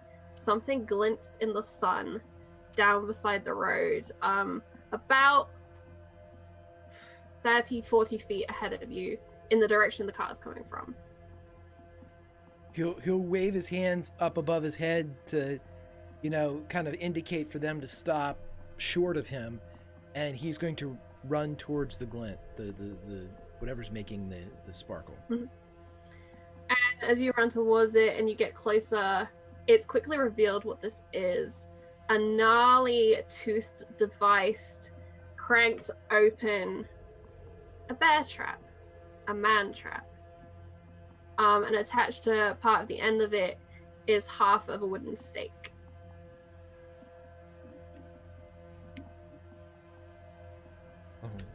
Maggie would have stopped the car short and seeing Chris run would have looked back at the doctor and be like, what do you know what's, and we'll get out. She's assuming that maybe someone's been injured, something's happened because Chris is running. And he would just wave as he's still looking to see if he can glean anything else from this contraption. The thing that strikes you is that the half of the stake that is still attached, the anchoring point, would seem to match the other half of the stake that Robert had as part of the evidence, and so too does it match the splinter. You see the carbon, the charring at that splinter site. The strange thing in your head that will hit you about this is that the jaws are still open. They have not clanged shut. And the device seems to be in good working order. If you'd like any more, you can make a spot hidden check. Oh, yeah, absolutely. And he's going to, motion for everyone to join him, so if they can assist or make their own, he would greatly appreciate the extra eyes. I mean, Maggie's going to come running over to see what's going on. Yeah, Dr. Nash is there as well. Yeah, Chris Okay, fails. Yeah. As you take a closer look at this, Dr. Rhonda Nash gets out of the car and comes over to look too. And with that fumble, I'm going to say that you slip on the muddy verge at the side of the road and you skid down towards the man trap. Chris is going to throw himself at her to keep her from sliding into the bear trap. Okay, maybe that dexterity. I'm going to use, having a little alien head, I'm going to use one of those right now. Okay. Because my dexterity... fail. And a worse fail. Has Maggie reached up to where Chris was with the bear trap? Because if she sees this, she'll try and grab the rest of that pole and basically slam the mechanism to cause the bear trap to shut before the doctor hits it. Why don't you make a dex check as well? We'll see if you can move quick enough. Nope. All right. I can't roll for anything tonight. Dr. Rhonda, you come skidding down towards these jaws, and your arm goes out in front of you to stop you falling, and there is a clang. And you feel the points of the teeth on either side of your arm, but something has stopped them from shutting all the way. You take 1 point of damage, and you are severely bleeding from this arm as all of these steel teeth press into your skin, but they are not fully closed. If they had closed, you suspect the bone in your arm would probably break. Would not be good. Something has saved you. What is it? None of you know, as you all try and keep Dr. Nash from tumbling into this device, what you will do. Maggie instantly goes over and will start trying to press down on the lever that reopens the trap to try and do some first aid. Okay, that's going to be a strength check. Yay. It's awkward. Something about the device is bent underneath and you have to force this lever. It shouldn't be this difficult, but you push all your weight down onto it and you get it to shift open, but you can't get it to fully lay flat again. Dr. Rondon, you may want to remove your arm very quickly. And I do. Pull that arm out. Maggie can... Sorry, Go go ahead. on. I'm grabbing my arm and putting as much compression on it as possible and quickly scurry backwards away from the machine, just kind of slipping through the mud as I push myself with my feet. Maggie's already kicked into like training mode. She's already kind of taken like the bit of her sleeve where the cuff is and just started to rip to pull off some fabric to get it around like your arm, plastering it over, and then just calling out to Chris going, have you bandages, something, anything, clothing? Chris is completely ignoring you as he's kneeling down, trying to look into the device to see what has kept it from shattering the doctor's arm. Something doesn't make sense. Geometry shouldn't be, this should be way worse. And he's gone. He's studying something. Okay, this is, I'm going to say mechanical check. Because you can see, much like Maggie can see, there's something bent underneath. But understanding the nature of it, I would say is more mechanical. That is a fumble Chris. from me. Clang. A very similar sensation, and I will say that you were also caught for one personal hurty point. But again, those jaws do not fully close. But the pressure is there. And looking down, you cannot figure this out. They should be shut. They should be clawing into the flesh of your arm. You have that severe damage. Maggie, you're the only one who currently has not been bit by the man trap. Maggie hears the clang again and is still busy trying to like tear off some more clothing from the sleeves of her shirt, wrapping the doctor up. Like, are you going to be okay for? Hold that. Yeah, and Rhonda starts just wrapping it herself. She's certainly capable. Just go help Mr. Brubaker. I'll be fine. So Maggie's going to go back and do the same thing, press down on the lever, but she's going to take that fence post. And as soon as it's wide enough to open, jam it in there so it can't keep opening and closing. If it closes again, it should close around that before anything else. Okay. This is another strength one. Right, as soon as Maggie would get close, Chris would kind of angle to keep her from doing it, because now that it's been activated, he knows that they can get into it without this happening again. So he's going to leave his hand where it is and try to look underneath. There's something. You're bleeding, Chris. Just look while we can. Let's look. She tears off another bit of shirt and ties it around like the top of the arm where it's not caught, just to kind of stem the blood flow. In that very like, oh, you're not going to let me do this. So, and Maggie will carefully kind of pick the trap up, working with Chris to move his hand so we can look underneath it. Okay, and looking underneath, I'm going to give you this because you now have time. Someone is stuck in it. You look, and it appears the metal has melted. It is either welded or contorted in some way due to extreme heat. And that is what's keeping this thing from shutting fully. The mechanism at one specific point has contorted, bubbled, and changed. I think we can get you out of this and then have a look at it. Something's heated, welded. Someone's been playing around with this by the looks of it. Just let me get you out of it, Chris, please. Oh, okay. Okay. She'll set it back down and she'll go back to her original plan, which is trying to open it, jamming that fence post in so it can't slam shut anymore. All right, so let's do this. This is going to be a strength and a dex compound check. Okay. First, the strength to get it open again, and then that dex to get that wooden stake in. A success and a fail.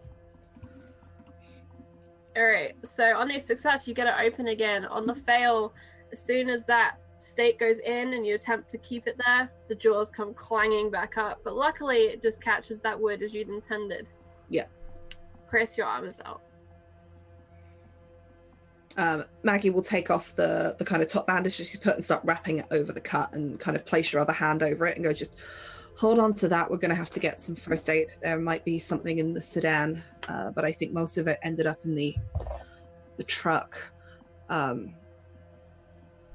Let's take this with us and try and meet up with the others. We're not going to see Mr. Ira until 11:30 tomorrow morning when he comes back through here, so... 11:30 at night, Virginia. Oh, at night. Sorry. You're fine. And she'll help Chris up and she'll go back over to the doctor. So, are you all right, doctor? Yeah, and Dr. Nash has since stood up and is, has steadied herself. I'm fine. Mr. Brubaker, are you all right?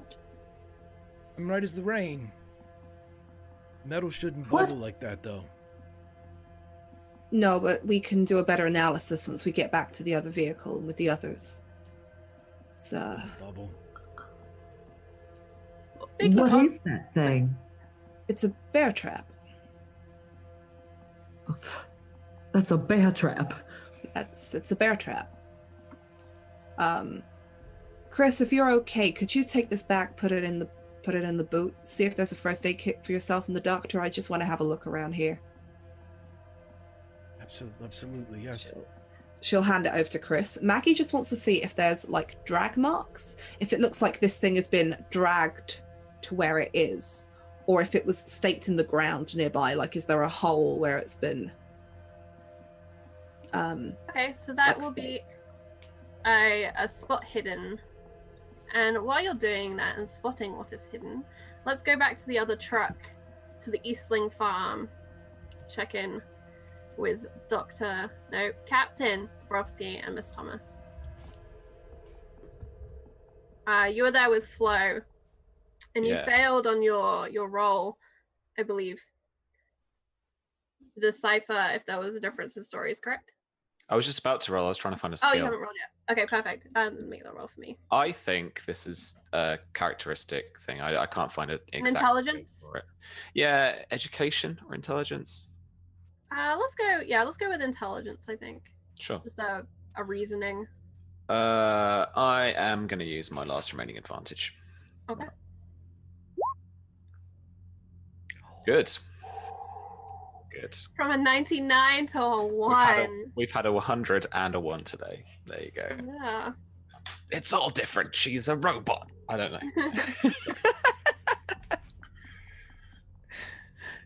So what I'm actually going to allow you to do is to ask me 3 specific questions. Also, because we're running out of time, we're going to do it this way. Sure. So things that you specifically want to know, and I will give you the answers. Susie, help me out if you want. I am thinking, is this more meta questions, Charlie, or is this directly from her perspective? This would have to be things that you can get from the report or from Flo, but you can ask me in a meta way. Okay. Was the body moved? Yes. Okay. So that was going to be kind of it. Susie, if you've got anything you could think of.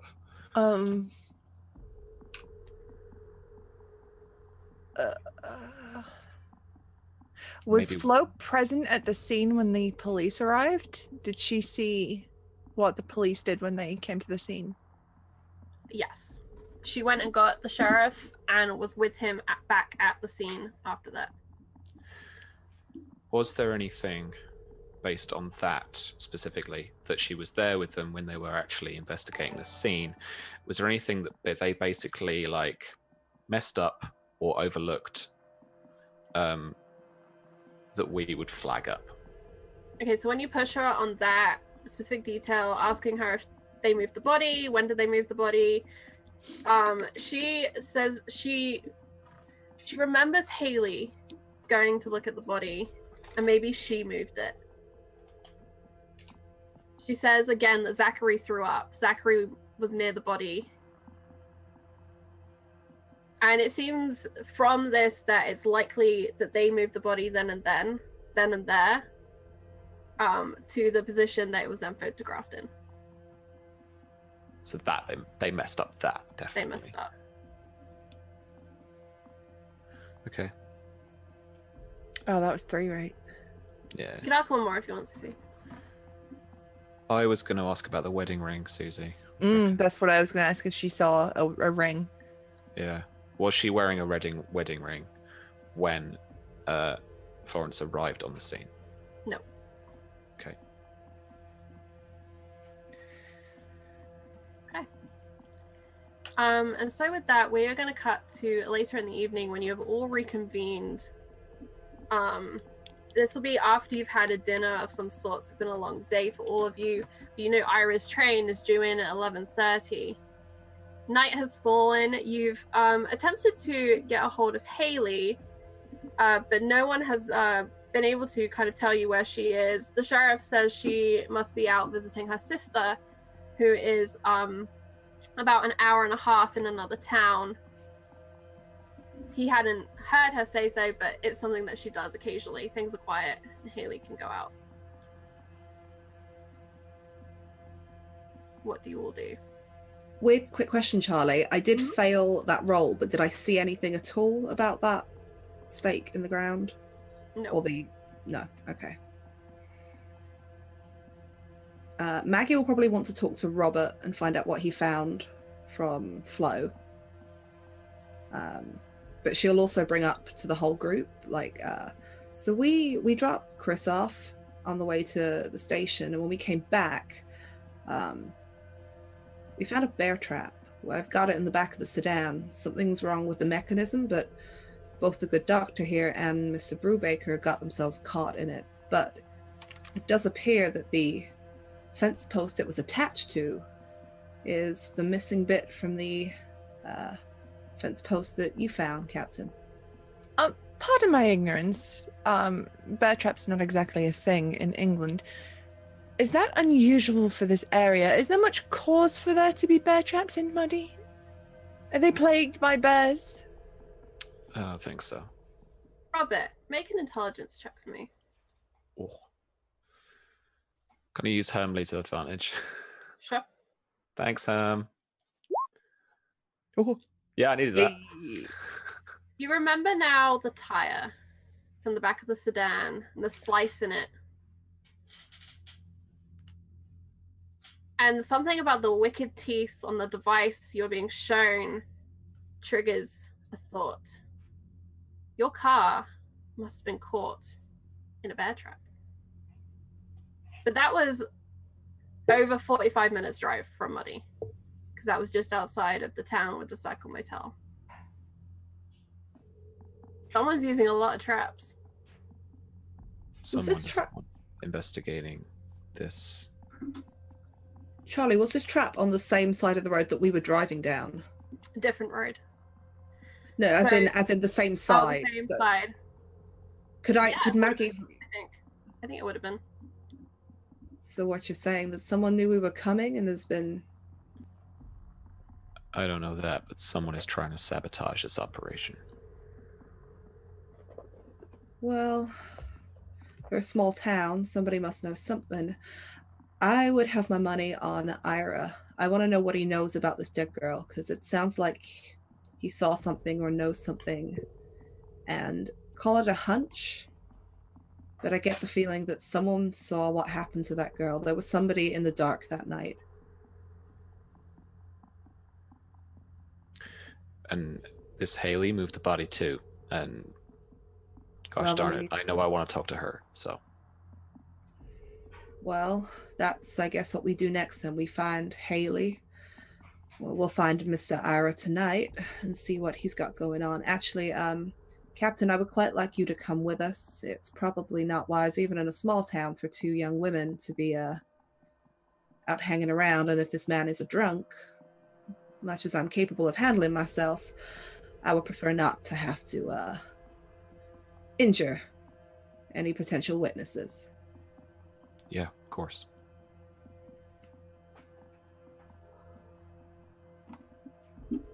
Okay. So, what precisely is your plan from this moment until 11:30 when the train comes through? Maggie will give up any other information that she found on the way and probably talk to everyone else about anything else that they've figured out. Okay, you're doing information exchange. Does anyone hold back any specific information? Nope. Okay. And you are all going to wait at the tracks for Ira Hobbs? Actually, Betty will stick with the Storm Chaser car and develop those photographs she's been taking. Okay. So that'll be a photography roll. Okay, one sec. Oh, God. I'm so cursed. Okay. So, remind me, you took a picture of the gang in front of the Storm Chaser vehicle. You took a picture of the girl. Yep. What else have you taken pictures of today? And the victim's stuff. The evidence. Like her evidence, yeah. Okay, the pictures of the evidence come out all right. There's something off in how your lens is set up. The picture of the girl, there's a large white beam of light that seems to cut across this picture. And a similar thing is seen in that first picture of the gang in front of the Storm Chaser vehicle with the other parking lot details in the background.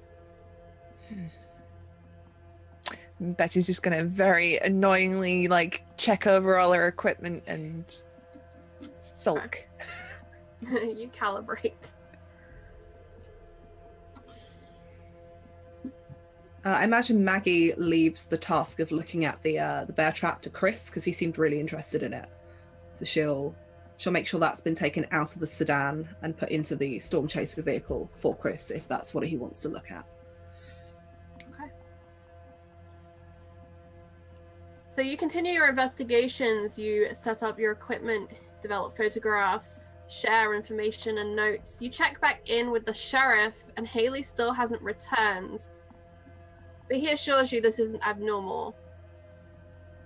He'll make a phone call in about an hour and check in with his sister. He's had a call about some cattle thieves, and he has to actually go out and deal with that. He's been called out, and that's why he can't make the phone call right now. He says Zachary can make it if you're in a rush, but he genuinely doesn't seem concerned about Haley's absence.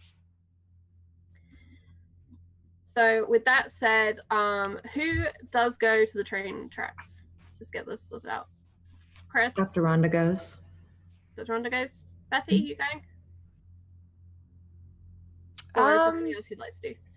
I don't think I really have anything else to do, so I tag along. Okay. Chris? Yeah, Chris would go. All right. And you drive up. It has been a warm and dry day, but the wind begins to pick up this evening as you drive down, loaded into the vehicle towards the train tracks. And as you get there, the train is already blasting through. It doesn't seem to have slowed down a great deal. And you see the man tumble off the back of it, much the same as you'd witnessed earlier, Maggie and Rhonda. Only he hits the ground and he runs. And he bursts into the farmer's field next to it, dodging through the upright crops, and disappears from sight. It's pitch black out here, save for the headlights of the vehicle. You can hear him pushing through. As soon as he runs, Maggie will bolt for him. I'm coming too. Okay. Betty? Yeah. Mhm. Rhonda? Dr. Rhonda stays back. Okay. Chris? Chris will stay back as well. Okay. Chris and Dr. Nash, you watch as your 3 colleagues burst into a sprint, hopped out of the vehicle and dodge into the field. They run. And in the night, you hear the slicing of metal, a crack, and the sky lights up as lightning strikes. And that's where we're going to end today's session.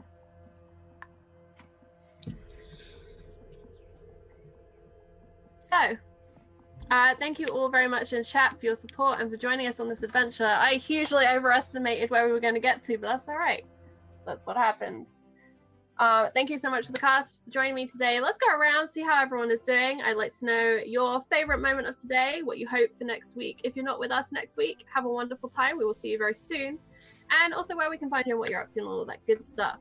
So, let us begin with, let me have a look at this layout. Let's start with Susie. We're going to go around a nice clockwise thing so everyone knows when you're going to come up.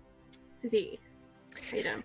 I'm doing pretty good. That was a freaking awesome session. Thank you very much, Charlie. Thank you, everybody, for playing. Thank you, everybody, for watching. That was ace.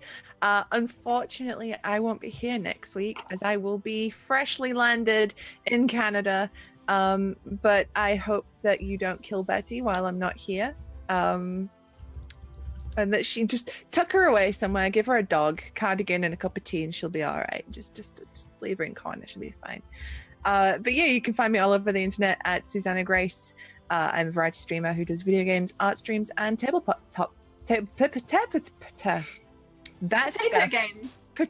games. I do have a pinned tweet on my Twitter that has my full schedule, so check that out. Awesome. And rocking on around. How are you doing, Edelyn? Sorry, I didn't realize I was next. And you even said we're going clockwise. I'm great. Thank you for asking. This was so much fun. There are so many fun parts today. I really enjoyed getting some one-on-one with Maggie. Didn't find out a heck of a lot, but it's nice to kind of toe into that. And in terms of, we talked about last week, MVP, Sergeant Zachary. I think the MVP this week was Flo. Flo was a doll. I would sit and have coffee cake with her for days and days. You can find me on Twitter at Edelyn Parker. And this is where I game. So I'll see you next Sunday. Awesome. And I will say we didn't get to give you your care package this time, but that will be coming up, I promise you, next time. Didn't get to a good point for it today. So long as there's coffee cake from Flo in the care package, I'm a happy camper. Noted. I mean, on an upside, you didn't lose your arm to a bear trap today, so. Good stuff. All right, so moving on around, that brings us to the wonderful Sam. How are you doing today? I'm good. We just got $30. Woof. Thank you, Matthew. Thank you. Let us know what you would like that to be. We will make things happen. We'll do anything. We won't. It's fiction. It's fiction. Not today. We made it up. Right, apart from the in-jokes, I'm good. Yeah, I just, this was a massive change of pace for me this evening because I just came back from a LARP where I was playing Beggar. So, yeah, I had to get into like the headspace really quick because I was back for a couple hours. But I did. It was awesome. And this is so intriguing. I'm just like, I love all the little clues coming together. I'm really interested in talking to Haley. I have no idea what's going on there. Probably doing that typical player thing of like, oh, the body got moved. Oh, this is a real proper clue. Like there's lots of going on and stuff. It's probably just stupidity. But at the end of the day, it was awesome. That's the problem with investigations. You don't know what's important. No, that's awesome. You just don't. Yeah. My cat's at my notes. I love today. My favorite moment was finding out that what's her face? Florence still definitely eats fish. Definitely fish. Definitely with their little eyes that look at you. That was just a beautiful little moment. I loved it. Yeah. Apart from that, you can find me over on the internet at RPG Webby. I'm the head of development at Modifius Entertainment, and I'm one half of Black Cats Gaming. You can find us there at blackcatsgaming.com, as well as on Twitters as well. Check out my channel at RPG Webby on Twitch for loads of cool games. On a Thursday, we play Song of Ice and Fire or Game of Thrones with lots of these lovely people. And I do surprise prep streams as well at some point too. And we're testing the Spy Game, which is our upcoming indie RPG publication that's kickstarting in summer on Sundays as well. So from next week, we'll be there 4 p.m. UK time and 11 a.m. Eastern. And I will say, if you are into our Game of Thrones stream, we have a special little stewardship stream coming up on Tuesday evening after I'm done with Dungeon World on Pro Restar's channel. So it'll be a little bit after 9 that we're doing that. So if you're into the game, come watch that, because that's a really cool mechanic that we're just going to do on the side so it doesn't interrupt gameplay. Just you and me, babe. Yeah. Not scary at all. All right, so moving on around, Virginia, how are you doing today? I'm doing good. This was so much fun.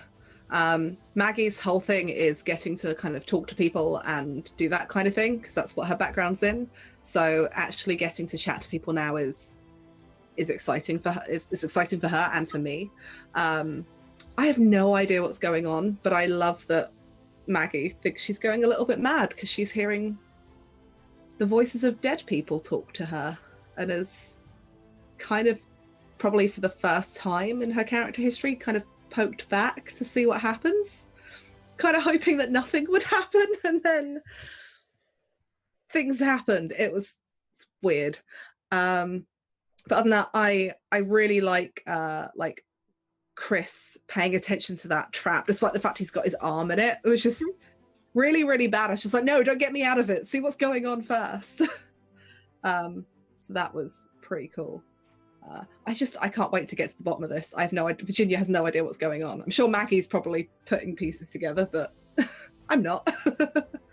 Other than that, you can find me on Twitter at Tabletop Horde, where I occasionally post about RPG stuff. I work over at Modiphius with Sam, so I help make games. And you can find me here on Thursdays? Here on Sundays. Wow, I got my days mixed up then.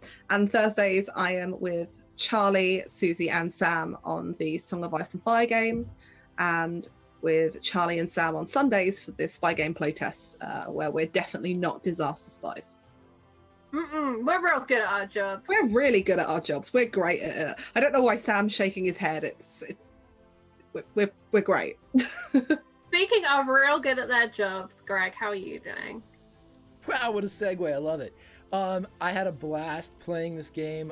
Everyone is absolutely fascinating. My favorite moment, I had numerous ones, but my favorite one that made me laugh too much was the dog interaction between Betty and the captain, and when it resolved itself, and the line that Sam said, well, I'm not the one that stopped petting it. I think that was the best line, because that was just such an absolute passive aggressive diss and shade. I don't know, perfect. That is a perfect moment. And then mechanically speaking, we always say, and everyone always says, the dice tell the story.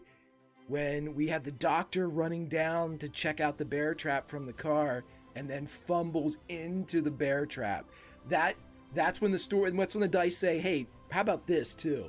And you get that wonderful little moment of just horrific shit just dropped in your lap. I love it. I love this group. I love playing with everybody. Charlie, you're doing a great job.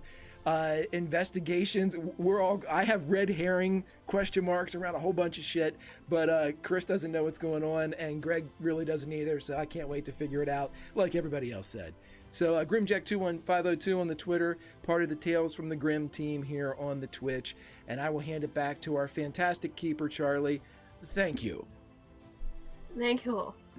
And thank you all for watching. This has been super fun. I really just want to keep going, but 2 hours is our limit, and that is the tense, painful reality of our game. But I hope you will come back on Sundays to find out what happens with the man in the dark.